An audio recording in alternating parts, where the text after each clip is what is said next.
A principal lição, né, que a gente passa para todos os empreendedores e para a gente mesmo também, né, é entender o cliente e entender as necessidades do cliente. A gente tem ideia, a gente fica apaixonado pela ideia e aí a gente fica com algumas coisas muito fixas ou presas na cabeça, né?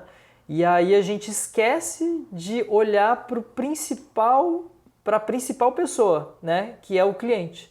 Então, às vezes, a gente desenvolve um produto tudo com base na nossa cabeça, sem perguntar para as pessoas, né, se aquilo de fato vai resolver, se é um problema para elas e se aquilo que a gente está pensando realmente vai resolver o problema.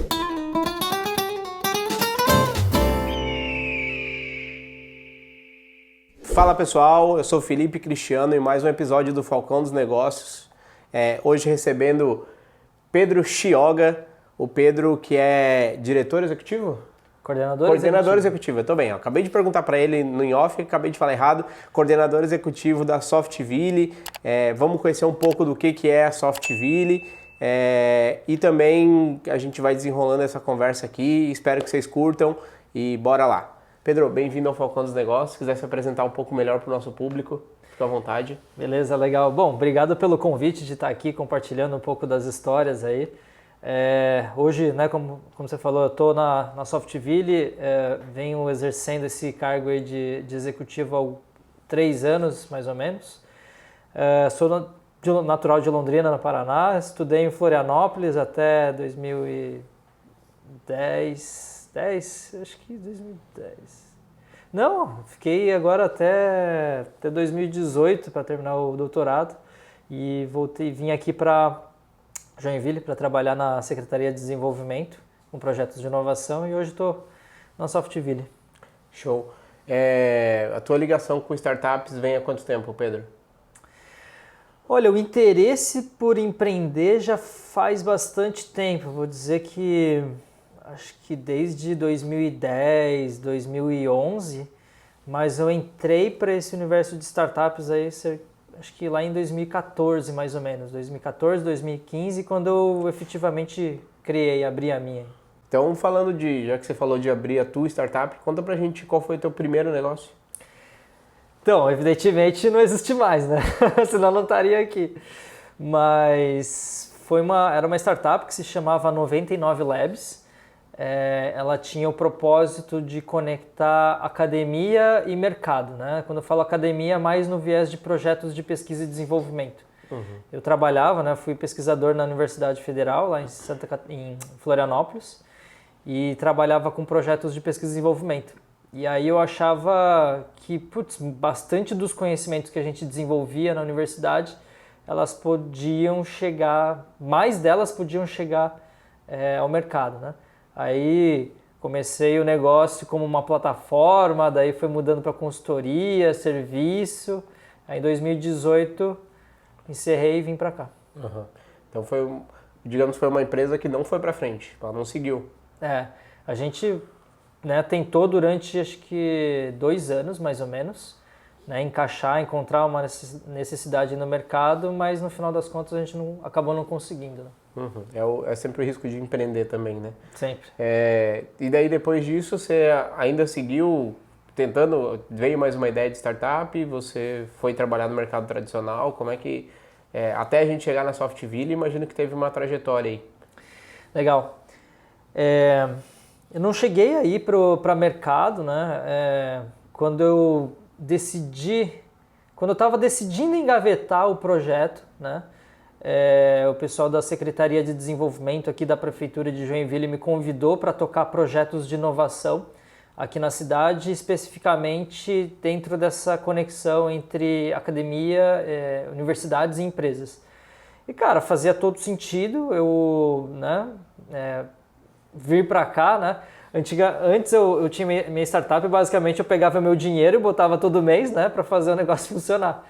E aí o pessoal me fez esse convite e daí no momento fez total sentido eu engavetar o projeto lá e vim aqui para Joinville entre aspas, dar um passo atrás, né? E vim tocar esse projeto, aprender um pouco mais, né, entender melhor as coisas por uma outra perspectiva, para daí, né, voltar a empreender. Uhum. tenho interesse, né, vontade de voltar a empreender, mas logo depois de sair, depois de receber esse convite da prefeitura, logo depois eu recebi esse convite da diretoria da Softville, né, para conduzir as atividades lá. Então não tive esse momento ainda de ir para o mercado ou começar a empreender de novo. Né? Legal. Mas aí, então, no caso, você atuou na gestão anterior em Joinville? Isso. Ah, entendi. Fiquei de 2018 até 2019. Entendi. E aí você chegou à Softville, então vamos falar dela. O que é a Softville? Softville é uma fundação, né, uma organização sem fins lucrativos que existe há bastante tempo aqui na cidade, desde 1995, então existe há mais de 25 anos, e ela foi criada para desenvolver o Polo Regional de Tecnologia. Então ela foi responsável por trazer a internet, numa época que não tinha internet, né? Então foi o primeiro link de internet aqui da cidade, os primeiros e-mails foram disparados de lá. Junto com a UDESC também trouxe o primeiro curso de mestrado, né? E aí depois, enfim, a organização continuou, né, como um ator relevante aí, ajudando esses novos negócios, essas empresas de tecnologia. E em 2001, a gente criou o primeiro programa de incubação de empresas, né, de base tecnológica aqui na região. Dessas últimas décadas, a Softville, acho que a maioria das pessoas talvez conheça como uma incubadora. E nos últimos anos a gente está fazendo um trabalho de reestruturação do negócio para ser uma organização mais do que a incubação, né? Então a gente tem vários programas aí que conseguem ajudar as diferentes pessoas e os diferentes tipos de empresa na região dentro desse universo de inovação. Eu tive a oportunidade de estar lá recentemente e conhecer o pessoal e fiquei curioso com o que passa lá dentro de negócios, né? Você consegue falar pra gente um pouco das coisas que já passaram por lá que você se identifica como curioso ou case de sucesso? Legal. Bom, a gente apoia muitos tipos de projeto, né? Muitos tipos de negócio. A gente costuma dizer que a gente não segmenta, a gente não escolhe um nicho, né?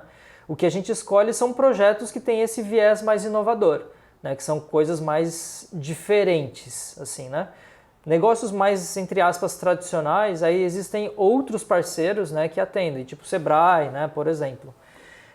Exemplos de alguns negócios interessantes, a gente estava conversando há tempo atrás, né, o João da IAC, né, eles têm uma empresa que fabrica tratores elétricos. Então ele fornece aí para a indústria, para aeroportos. Eu acho que eles estão para lançar aí um modelo para o agro também, né, para andar na terra. Então começaram lá. A gente tem o pessoal da Bicom também, eu não sei se você já chegou a conversar com o pessoal. Ainda não, mas... Eles começaram com Vai me dando nomes, Pedro, vai me dando nomes. Vou te dando já os próximos entrevistados. Vai ter uma playlist assim, ó, escolhidos do Pedro aí. Isso. Então eles começaram com uma solução de Wi-Fi, né? E aí o Wi-Fi para ambientes, então restaurantes, estabelecimentos comerciais, né? E aí eles estavam operando, veio a pandemia, tudo teve que fechar, né? E aí eles mudaram recentemente para o modelo de vendas por WhatsApp. Então esse é uma solução de vendas, de Wi-Fi.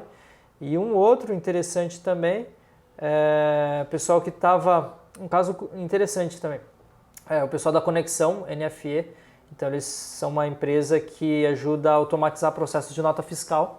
E o interessante dessa empresa é que o pessoal, eles já tinham essa empresa, eram empreendedores mais experientes e optaram para vir para dentro da incubação para entender essas novas metodologias, né, para saber, né, entender como que esse universo das startups poderiam ajudar eles. Então eles passaram alguns anos com a gente e agora estão em outro lugar. Imagino que também você deva ter um fluxo de gente que entra e sai nesse processo, né? Teve alguma parada que você olhou, tipo, isso aqui é um negócio muito legal e ele não foi pra frente?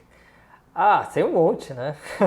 Tipo assim, ó, eu compraria muito essa ideia e de repente ele não foi. Você pode dar uma ideia do que ele seria? Deixa eu lembrar aqui. Vou te dar um exemplo, assim, né? E são várias, às vezes, algumas ideias, cara, elas aparecem mais de uma vez. É curioso, assim. tanto nos eventos que a gente promove, né, de ideação e tal, assim como dentro da incubação de empresas, a gente recebe alguns projetos são clássicos. Um deles, por exemplo, é aquele para facilitar recebimento de entregas nas nossas casas, né? Então a gente mora num apartamento e aí a gente trabalha o dia inteiro, o prédio não tem portaria e tal, e aí a gente tem essa dificuldade de para onde mandar a encomenda, né? Essa ideia, esse projeto, a gente já recebeu acho que já vimos uns dois, e apesar de ser até a necessidade de existir, ninguém conseguiu resolver ainda, né, esse problema. Então, empreender é sobre muita coisa, né? Primeiro encontrar um problema, mas também conseguir encontrar uma solução que resolve esse problema. Então, cara, direto tem projeto que vem, parece que dá certo, e aí não dá certo. Tem alguns projetos que você inicialmente olha, até não tem tanto potencial, mas daí o negócio começa a virar. Então tem muita... É muito curioso o processo, assim, sabe? Coisas que às vezes você acha que não dá nada, viram e outras não. Uhum. E como você percebe, assim, qual o maior erro que você vê da galera que está empreendendo, principalmente nessa área de startup, né? Porque às vezes eu acredito que, por exemplo, o cara que vai para o mercado tradicional, sei lá, abrir um escritório de advocacia, meio que é rotulado já, né? É muito Sim. fácil. Mas quando você pensa em empreender, em inovar, deve existir uma série de dificuldades que vocês já conseguem traçar, mas existem certos perfis que você sabe, tipo, se por aqui vai dar ruim. Tem alguma coisa que você entende, você vê que é muito comum? Sim. Cara, acho que o principal ponto é entender o cliente e entender as necessidades do cliente, né? E no final das contas isso serve tanto para as startups ou para as empresas que estão trazendo mais inovação para o mercado, assim como os negócios que estão mais consolidados, até mesmo o escritório de advocacia, contabilidade. Então o que a gente vê? A gente não foi muito bem instruído, capacitado ao longo da nossa vida para entender muito bem o cliente e as necessidades que a gente tem. Que eles têm, né? Que os clientes têm. Uhum. Então a gente vê esse comportamento nos novos empreendedores, nos empreendedores que já operam e estão no mercado, sejam de pequenas a grandes empresas. Então, para a gente, esse parece ser um dos maiores desafios que existem. E aí o que acontece? A gente não buscando entender a fundo quem são os nossos clientes e o que eles querem, acontece algumas coisas. Então, se a gente está começando um negócio inovador, né, que hoje em dia o pessoal costuma chamar de startup, se a gente não entende o cliente e a necessidade, a gente não consegue vender para esse cliente. Então, por melhor que seja, por mais bacana que seja o seu produto, se você não souber, a gente estava conversando aqui antes, né?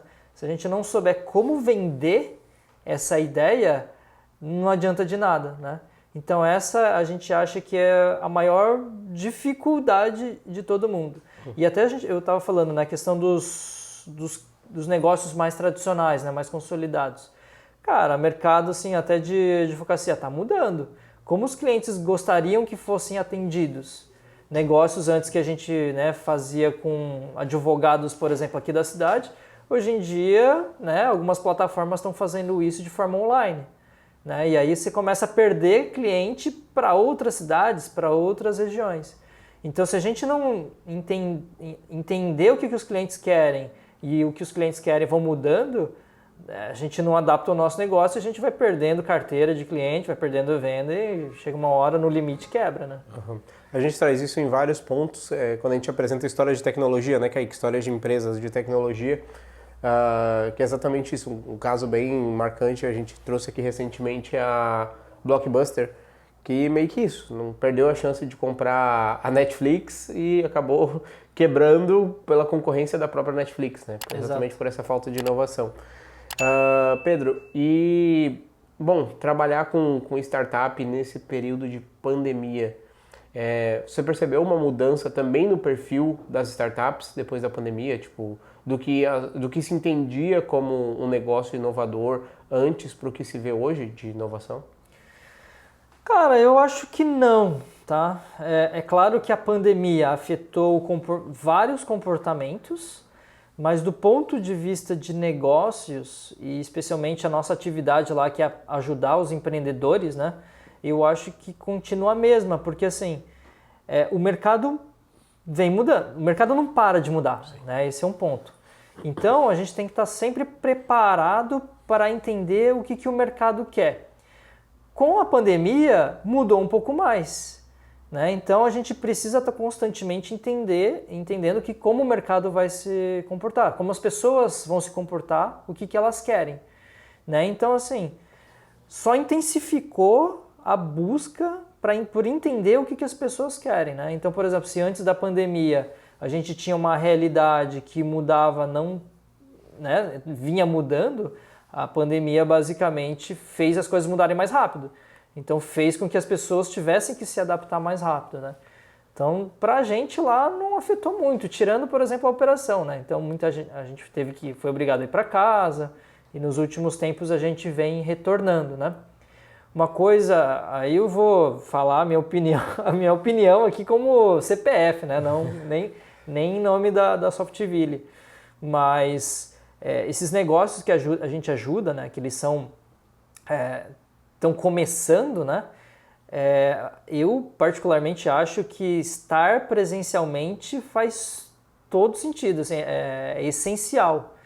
É difícil eu pelo menos não vejo uma empresa que está começando, os fundadores estarem cada uma na sua casa, né? Por quê? Porque tem muita coisa para se discutir, para debater e mudar rápido no início do negócio. E aí se a gente tem algumas interações, né, só via agendamento, né, dentro da videoconferência ali, a gente perde muito isso. E aí eu tenho visto ainda muita gente nesse estágio fazendo, né, o trabalho remoto. Não estou dizendo assim que o trabalho remoto não funciona, né? Acho que funciona para alguns casos. Mas para a galera, para as equipes que a gente apoia, eu acho que acaba sendo mais prejudicial, né, do que benéfico essa, né, vantagem de reduzir a logística e tudo mais. Na entrevista anterior, quem quiser pode voltar aí e assistir, a gente entrevistou o Carlos da Houseful, acho que ele também está lá com vocês, e a gente discutiu muito sobre o fenômeno da uberização do trabalho. Como que você percebe isso? Isso tem se realmente acontecido dentro dos modelos de startup, esse foco em que as pessoas possam oferecer o seu serviço de uma forma mais autônoma, mais independente, ou você percebe que isso tem diminuído essa febre, vamos dizer, né, da uberização? Ah, não, total, né? Cara, tendência de mercado, né? A gente acompanha vários especialistas aí, só vê exemplos disso crescendo cada vez mais, né? Acho que talvez muito por causa das tecnologias, né? De informação e de comunicação, isso acaba deixando que cada um consiga entregar valor, né? De forma assim individual, né? O que as pessoas elas mesmas ou organizações pequenas conseguem entregar esse valor, né? Então, por exemplo, a Houseful, eles são uma plataforma ali que eles conseguem conectar as imobiliárias ali com os prestadores de serviço, né? No caso deles ali é de vistoria, né? Então, cara, com o celular na mão e com essas ferramentas, ele já se conecta direto com o cliente. Então, antes o que a gente dependia de uma empresa que tinha todo um canal de comunicação, fazia propaganda só na TV, no rádio, né? Hoje em dia, então, dentro do celular da pessoa, a gente consegue se conectar com todo mundo. Então, acaba que dá muito mais possibilidade para os indivíduos, né? Para as pessoas. Então, as pessoas não precisam mais de tanto daquela estrutura tecnológica que só as empresas grandes detinham, né? Então, a gente começa a ver as próprias startups, né? Startups que tem poucas pessoas, são, sei lá, 3 fundadores com alguns colaboradores, conseguem bater de frente com empresas muito maiores, né? Então acho que é uma tendência mundial assim, de as empresas serem menores, né? Claro que sempre a gente busca crescimento, né? Mas isso democratiza, né, esses meios de comunicação, a tecnologia, para que cada um seja o dono do seu próprio negócio, por exemplo, né? Bom, imagino que, obviamente, toda startup, no fundo, busca investimentos, né? E você percebe uma tendência desses investidores a serem mais propensos a investir em alguns tipos de negócio, ou está totalmente hoje baseado mais no estudo da viabilidade da empresa, ou existe essa tendência aí para algum lado hoje, você percebe isso? Sei lá, tipo, você falou muito da questão da área de entrega, por exemplo. Então, assim, isso aqui está um pouco saturado. A gente tende a ter investidores que vão olhar para o lado financeiro de gestão, ou entende o que eu quero te dizer? Sim. Aí depende muito do investidor, né? Então, cada investidor ele gosta de investir num tipo de negócio, né? E aí, o que o pessoal comenta investir em startups já é muito arriscado, né? Porque tem muita incerteza, a inovação tem risco e tudo mais. Então, se você não minimizar os riscos, a chance de você jogar a grana fora é muito alta. Como é que o pessoal faz para diminuir esse risco? Investe naquilo que eles costumam entender mais, gostar mais e conseguir ajudar. Que o pessoal costuma falar de smart money, né? Apesar de que, assim, primeiro vem o money e depois vem o smart, né? Apesar de que, assim, é aquela coisa também, né? O empreendedor busca um dinheiro também que consiga agregar um pouco mais além do dinheiro. E uma das coisas que o pessoal costuma buscar é um investidor que saiba trabalhar dentro daquele mercado, saiba também ser investidor, né? Porque às vezes tem muita gente com grana que quer investir, mas ele não entende, né, o básico sobre o que é ser investidor, qual o seu comportamento, até onde você vai, até onde é benéfico, né, para empresa ou não. Mas enfim, aí é outro assunto, né? Mas aí cada investidor vai ter o seu perfil. Então, alguns investidores, que nem os da Houseful, gostam de investir no mercado imobiliário, né?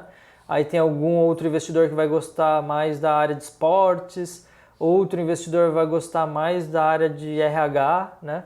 E aí varia muito. O tamanho do cheque também varia, né? Então, às vezes, uma empresa que vai colocar uma grana muito grande numa empresa, né? Então, esse investidor já é provavelmente um fundo que tem, né, estruturas de governança, eles estão olhando muito mais para os números. O cara que vai colocar uma grana pequena no início da empresa é aquele cara que gosta um pouco mais daquele negócio, sabe? Então tem um misto meio que de investimento, mas também de diversão, de estar ali dentro, sabe? O tesão de estar... Pô, legal, tô junto com os piá lá que estão fazendo essa solução, sabe?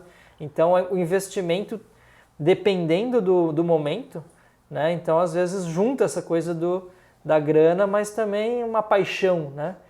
E aí, cara, cada investidor também tem alguns, dentro das que eles chamam de teses de investimentos, né? As teses de investimento são compostas por vários aspectos. Então, por exemplo, um de mercado, um cara gosta... Que tipo de mercado que o cara gosta de investir? Outra, de tipo de tecnologia. Eu gosto de só software. Não, eu gosto de investir em hardware também, né? E aí um dos problemas que a gente tem para captar investimento hoje é que no Brasil todo mundo quer investir em software porque é menos risco, né? São poucos os mais loucos, os mais, né, ousados que querem investir em empresas que desenvolvem hardware, né? Então, esses vários aspectos acabam levando o cara a investir ou não, gostar mais de um produto ou não. E o que é tendência hoje? Tipo, tu fala assim, cara, de cada X projetos que chegam para mim, uma boa porcentagem está relacionado a algum tipo de mercado. Olha, não... Eu nem vou dizer tendência enquanto mercado, mas enquanto ideia, sabe? Tipo, aquela coisa Sim. Cara, boa pergunta. Da nossa lista lá de startups que a gente recebeu nos últimos anos, eu não sei se a gente tem um nicho específico. O que tem é que praticamente a maioria, ou quase todas, vem com algo de software. Porque daí o software permite que o cara com um computador, né, escritório em casa mesmo, consiga criar uma empresa. Agora, por exemplo, a gente estava falando um pouco antes aqui do pessoal da Meu Replay, que acho que você vai entrevistar também, né? Eles trabalham com hardware, né, que eles instalam câmeras para registrar os momentos nas quadras, né, de prática amadora, né? Eles têm que comprar hardware, desenvolver as coisas, etc, né? Então dá muito mais trabalho nesse sentido. E tem uma outra, depois você estava conversando inclusive lá na nossa confraria, né? Sim. Tem o pessoal da Organa que trabalha com resíduo orgânico, lixo, né? De restaurante e tudo mais. Pô, eles têm um puta de um trabalho de coletar o material, né? Entregar, processar. Eles precisam de equipamentos grandes, né, para processar esses materiais. Tem toda uma responsabilidade ecológica em cima disso? Responsabilidade e custo, né, investimento. Pô, a gente estava conversando com eles lá, eles precisavam comprar uma máquina lá de 350 pau, né? E aí o cara que está trabalhando com software não precisa, né? Basicamente ele desenvolve. Então, a máquina que ele precisa custa 5 mil da Dell, né? Tipo assim, é isso, internet, né? Mas realmente é muito diferente esse mercado. Para mim foi conversar lá com a galera, entender muito do que está rolando, é realmente umas coisas que a gente não imagina. A gente fala que startup é inovar, mas meio que tu não entende para onde dá para ir, né? E aí tu vai vendo uma galera que empreende para uns lugares bem, tipo, nossa, eu não imaginava. Bom, Pedro, e para finalizar, a conversa é boa, mas a gente infelizmente tem tempo. O que você deixa de mensagem dentro da tua experiência para quem pensa em empreender mesmo, falando em startup? Então, tipo, a pessoa está nos assistindo, ela chegou aqui no nosso vídeo porque o interesse dela é startup, né? Então, qual que é, na tua percepção hoje, o que você pode deixar realmente de conselho para quem tem essa ideia que na percepção dele é inovadora, na percepção dele agrega valor, mas ele não sabe como executar? Legal. Cara, a principal lição, né, que a gente passa para todos os empreendedores e para a gente mesmo também, né, é aquilo que a gente já falou antes, é entender o cliente e entender as necessidades do cliente, né? A gente vem com a gente tem ideia, a gente fica apaixonado pela ideia e aí a gente fica com algumas coisas muito fixas ou presas na cabeça, né? E aí a gente esquece de olhar para a principal pessoa, né? Que é o cliente. Então às vezes a gente desenvolve um produto tudo com base na nossa cabeça, sem perguntar para as pessoas, né? Se aquilo de fato vai resolver, se é um problema para elas e se aquilo que a gente está pensando realmente vai resolver o problema, né? Então, eu até não comentei antes, né? Naquele projeto que eu tive ali antes, né? Quando eu tive a minha startup, cara, eu falo nas minhas palestras, né? Eu joguei 80 mil fora em 1 ano e meio da vida desenvolvendo um negócio que, cara, em uma semana, com 10 entrevistas, com 10 conversas com clientes, eu saquei que não servia para nada. Ou seja, cara, em uma semana de trampo, sei lá, com alguns centenas de reais, né, para pagar gasolina e visitar as pessoas, eu já tinha descoberto que não servia para nada aquilo que eu estava desenvolvendo, né? Então, acho que o principal ponto é definir quem é o cliente e entender muito bem quais são as necessidades, qual o contexto e como é que a nossa solução de fato vai ajudar esse pessoal, né? Tem um livrinho que se chama Falando com Humanos, ele é em inglês, na verdade, ele se chama Talking to Humans, que, cara, esse aí, eu acho que ele é até gratuito. Para mim, é a melhor literatura para todo empreendedor que vai começar a sua jornada. Super simples, 80 páginas, no final de semana, acho que qualquer um lê. Cara, é divisor de águas, assim, para todo mundo. Se conseguir aplicar aqueles conhecimentos, cara, dá para economizar muito tempo e muito dinheiro. E tempo é dinheiro, né? Putz, acho que tempo vale mais do que dinheiro, velho. Verdade, verdade. Bom, Pedro, e tuas redes sociais, as redes da Softville, como é que a gente acha vocês? Legal, é só me procurar LinkedIn, Instagram, Facebook, em Pedro Chioga, Shioga, e a Softville também, LinkedIn, Instagram, Facebook, ou no nosso próprio site, né? Então, nossa rede social lá é @Softville e o nosso site é softville.org.br. Pessoal, essa foi a conversa de hoje. Brigadão, deixa o seu comentário aqui embaixo. Também sugiram nomes pra gente, a gente está sempre aqui para ouvir. Conheça as nossas redes sociais também e vamos deixar a última palavra com o Pedro. Pedro? Só agradecer de novo, é sempre importante, é sempre ótimo compartilhar essas experiências aí e ajudar esses novos empreendedores, porque empreender não é uma tarefa fácil, né? Então qualquer ajuda aí é super bem-vinda. Então ficamos aí à disposição também, quem quiser entrar em contato, É só dar um toque.